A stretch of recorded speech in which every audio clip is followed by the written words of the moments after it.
have an army of digital soldiers, what we call citizen journalists.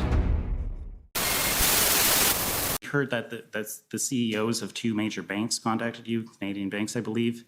And we also heard that President Biden, who's probably the world's most powerful person, or near that, had a telephone call with the Prime Minister.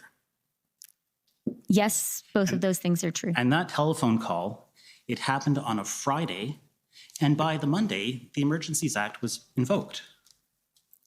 That's true. Okay, and so I put it to you, Minister, that the federal government had to show the USA that they were in control, and that explains why the Emergencies Act was invoked, despite the fact that, for example, the Ambassador Bridge was cleared and open to traffic. No, I wouldn't agree with that characterization.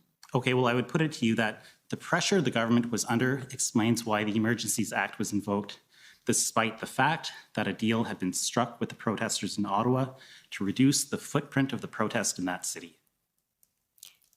Again, I would disagree with that. Well, let's see if you would agree with this. I'd put it to you that there was no meaningful consultation with the provinces, not even advance notice of what the First Minister's meeting was about. And that's because the government didn't have time for it. They just had to make a decision about the Emergencies Act because of the tremendous pressure that they were under.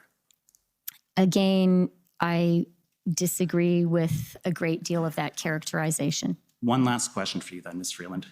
I put it to you that given the overwhelming situation that the government was facing explains why they were willing to use extraordinary powers against their own people, despite the fact that no police agency or intelligence agency told them that there were threats to the security of Canada. Again, Pour ceux qui veulent soutenir notre travail, les liens sont en description.